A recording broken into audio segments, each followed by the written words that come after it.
Hello everybody, I'm Gwen Campbell-Mindes. Welcome to Gwen's Bookish Ramblings, and today I am going to start a 5-book series, which is one of my most favorite series of all time.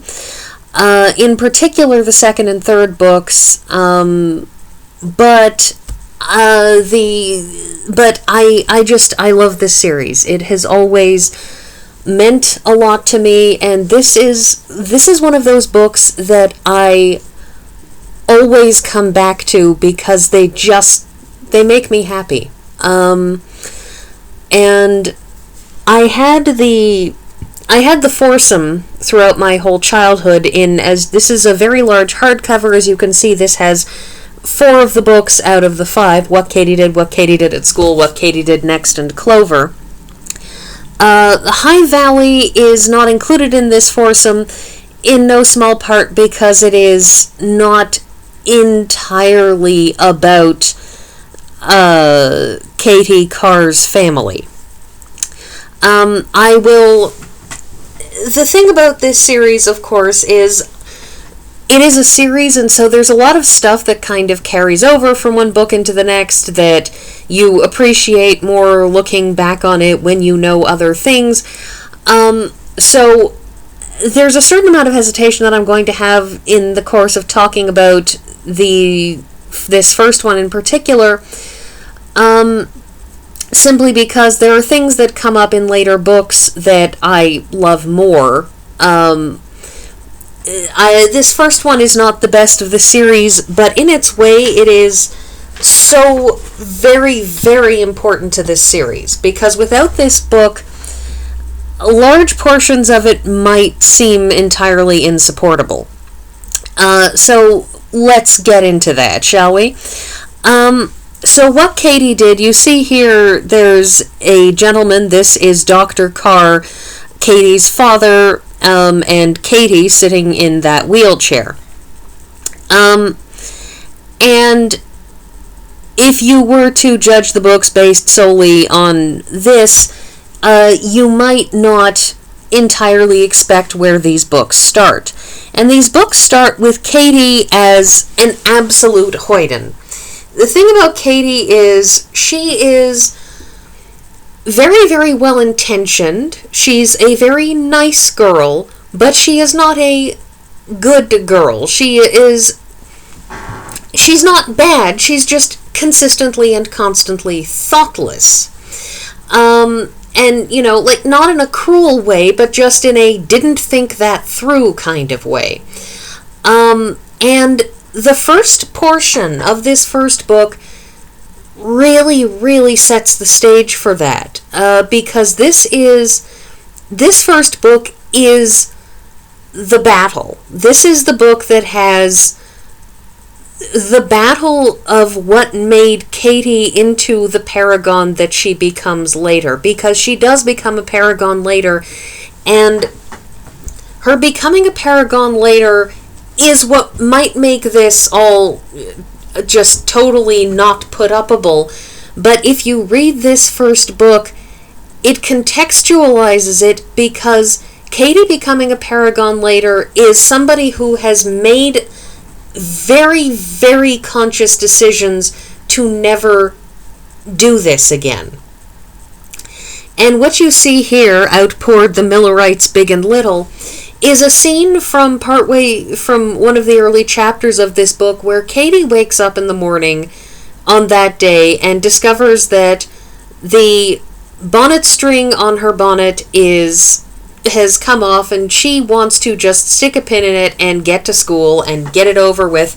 And her Aunt Izzy makes her stay and insists on sewing it on, which makes Katy late for school, which it's basically, this whole day is a day of, it just started off bad and it just kept getting worse. And the thing is that Katy is very, very high-spirited. This particular scene that we see here has to do with the fact that Katy goes to a school that is right next door to another girls' school, and the two schools have a very unfriendly rivalry. So when Katy and her classmates get out to recess just a little bit early, and her bonnet gets blown off because she hadn't tied it on securely. She climbs over the fence between the two schools to fetch her bonnet and barely makes it back in time because the girls from Miss Miller's next door are going to probably beat the tar out of her, let's be honest, because she is on their territory and she is from the rival school. And that whole day goes on with Katy, eventually over lunch deciding that she's going to, that after getting so much lauded by the others for having gone into enemy territory and returned unscathed, she winds up deciding to invent a game which basically involves the girls flailing around and yelling at the top of their lungs, and they manage to upend the whole classroom, and desks are knocked over, and ink and papers are everywhere, and Katy winds up in very severe trouble. And it's one of those days when everything piles on. But the thing is that this whole day started going bad because she didn't bother to sew her bonnet string on the day before when she should have. And her father pulls out that old adage about the horseshoe nail. That is, for the want of the nail, the shoe was lost. For the want of the shoe, the horse was lost. For the want of the horse, the rider was lost. For the want of the rider, the message was lost. For the want of the message, the battle was lost. For the want of the battle, the war was lost. For the want of the war, the kingdom was lost. And all for the want of the horseshoe nail. And he teaches this to her, but Katy just doesn't learn it. And we see Katy as an incredibly friendly child who wants to make friends with everybody. She makes friends by, there's a man in prison down the ways, and she goes and will send him up little packages of fruit that lifted up on a string from the prison, and she becomes friends with a poor, sick, shut-in woman who it turns out that her husband had to go on the lam because he had been counterfeiting money. And her Aunt Izzy, Katy, by the way, does not have a mother. Her father is a widower and has called his sister Isabel in to help with the children, who are in the majority girls. He has many children. He has Katy and Clover and Elsie and Dory and Johnny and Phil. Johnny being Joanna, but everybody calls her Johnny. That's, 6 children. So it's a lot for one single father who is the only game in town in terms of being the on-call doctor. And so somebody else needs to be there to look after the children, and Izzy gets tapped for it. Katy just causes trouble. And then one day Cousin Helen visits, and Cousin Helen is a cripple, as described in these books. She has lost the use of her legs. There was a carriage accident when she was younger, and she can't sit up, she can't go anywhere by herself, she's just trapped, and she is a paragon. And after she visits, Katy swears she's going to be good, and then the day after Helen leaves, she disobeys Izzy. And the thing is that Aunt Izzy had told them not to go on the swing in the barn because, well, she didn't give them a because. It was because one of the stables in the barn roof had been broken in the process of getting the swing put up, and it was too dangerous to swing. But she didn't tell the kids that, and Katy was in such a bad mood after everything had gone wrong for her that morning that she ignores what Izzy told her and gets on the swing, and that's how she winds up in the wheelchair. She winds up functionally paralyzed from the waist down. She can't move. It hurts. She winds up becoming very, very ill. They describe it as having a fever in her back. I'm not entirely sure the medical descriptions that apply to this, but Katy winds up in a wheelchair, and all of a sudden this book, which is just totally episodic, it's just bits and pieces of things and bits of Katy being impetuous, of Katy being an occasionally difficult older sister who enjoys the privilege of being the oldest and tallest. Katy is, according to these books, supremely ridiculously tall, nearly as tall as her father, basically by the age of, 12. And Katy winds up stuck forever, or it seems like it, in bed. And she is, after she gets better enough to be cognizant again, she sort of becomes depressed and tired and unhappy and frequently difficult. And then she asks her father if, oh please, could Cousin Helen come visit if she's passing by close enough. And Helen visits, and Helen gives her something of a talking to, and it's a talking to that anybody who has ever been a caregiver for an invalid, which I have been, will appreciate, and that is, if you are awful to everybody who visits you in your sick room, they're going to stop visiting. If you're awful to everybody, people aren't going to want to come. And so Katy determines to better herself. She determines to finish doing her schoolwork. She determines to be nice. And this book is very much about Katy making that transformation from a completely thoughtless hoyden into a young woman, and Aunt Izzy, partway through this book, dies and Katy takes over as housekeeper.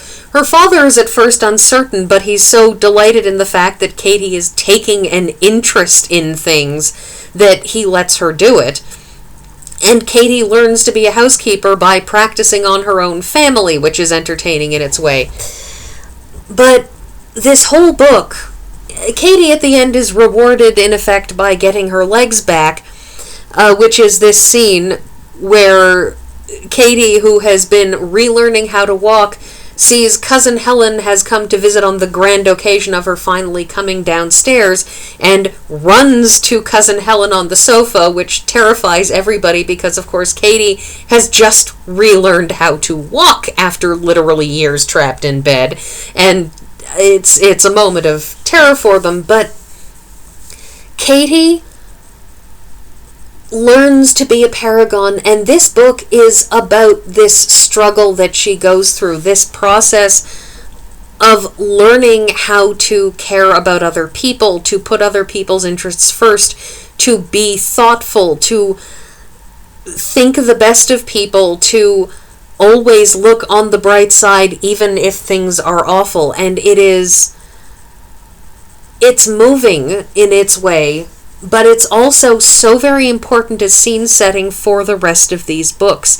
It's important for setting how and why she is what she is when she goes to boarding school, how and why she is what she is in what Katy did next, and the effects of her as an exemplar to her younger siblings is so very important in Clover, because without Katy having done that, Clover would doubtless not have turned out as she did in that book. And so this is so fundamental that even though this isn't the best book in the series, even though the first part is episodic and kind of weird, it's you need this one for the rest of the series to really work, because this is the struggle, and it just contextualizes everything. I will also say in my final minute that this is a very poetry-ish series.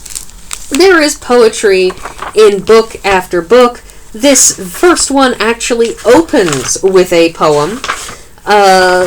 It opens, "So darlings, take this childish story in which some gleams of the old sunshine play, and as with careless hands you turn the pages, look back and smile as here I smile today." It's very schmaltzy. But, well worth a read if you like that kind of schmaltzy doggerel. It's probably better than anything you'll find in a Hallmark card anyways. So that is what Katy did, and next week I will move on to the next book, which is my favorite and introduces my favorite fictional character of all time. So That is everything that I have to say, and I will see you all next week.